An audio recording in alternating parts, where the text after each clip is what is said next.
Hey guys, so today we're going to be looking at more gut feeling stories. So yeah, let's just get right into the video. I was supposed to get off at my retail job at 10 p.m. and catch the first bus I needed to get home. My manager had me stay later, so I had to catch a late bus and change my route since my usual second bus stopped running. I did notice this late bus ride was empty, but the 10 p.m. one was usually pretty full. The stop wasn't my usual spot, so I just sat to wait for the bus. I was texting my best friend and asking her to pick me up because sometimes buses don't show or are late. She wasn't answering me since she ended up working late too. And then I noticed my surroundings. I was just off a main street, just south of several closed corners. I realized this bus bench was on the street nearest to a park that closes at sundown. There were no cars and no people. The streetlight near the bus stop was busted too. I immediately felt unnerved and trapped. Nothing was open and nothing was nearby. A man was walking towards the beach I was waiting on. He was walking from the park. He would pass under a street lamp and be illuminated and then disappear before being lit up by the light again. I felt my heart pounding in my chest. He came up behind the bench and didn't sit down next to me, just stood behind the bench, slightly to my right. Then he started walking around the bench, just circling me. I called my friend and acted like she had answered, but instead I left a voicemail. Hey, you almost here? Yep, I'm still here. I'll hop in as soon as you pull up. Wanna grab food? Nah, we had McDonald's last week. The dude kept circling me. I was too afraid to even look at his face. I hung up and put my phone away and realized I had my box cutter in my bag. I pulled it out and started playing with it, just pushing the blade in and out. He stopped circling me, and I finally looked at him and stood up. He turned north and walked away. My friend pulled up soon after. We drove right past the guy who was still walking aimlessly. I bought a car about a week later, and I always drove my coworkers home if we worked late together and they needed a ride. That's so scary!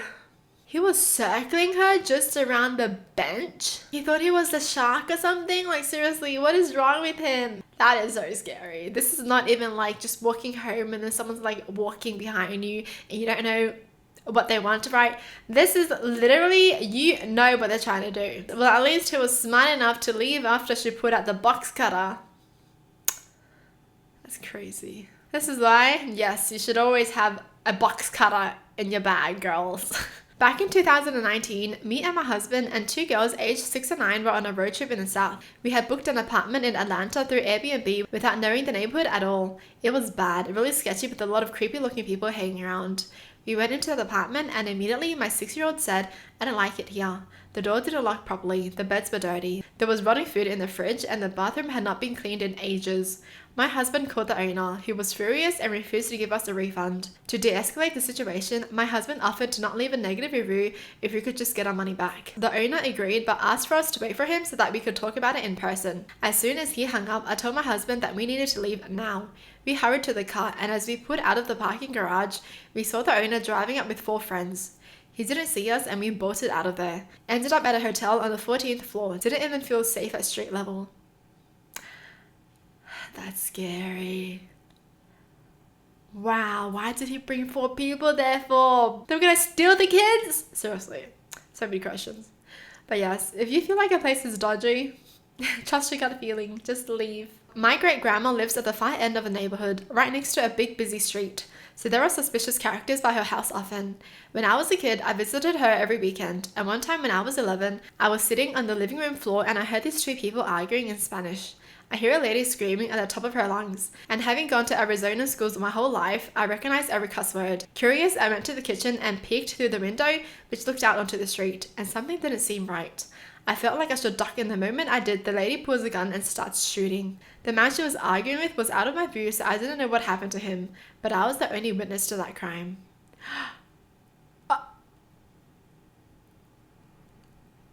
This kid just witnessed a man getting murdered. Wow, people do be crazy, man. Pulling out a gun when you're just arguing. Like, seriously, if you're arguing, if you're mad, go take a nap. Alright. Picture it, 1994. I was 18 and waitressing in a sports bar. A comedy club was upstairs. One night, a comedian kept visiting between sets. He was funny and charming, and he seemed quite smitten with me. He asked me out to late night breakfast. If you've ever been in hospitality, you know we go out and eat at 3 a.m. I changed after my shift and waited a few minutes for him. I realized I didn't really know this person and I should not let him in my car. I decided to be smart and get out of there. A few years later, I was absentmindedly flipping through a People magazine at a friend's house. That is when I saw my comedian date had been arrested as a serial rapist. His favorite target was young college girls, and they finally caught him after putting the puzzle together between victims and his campus circuit.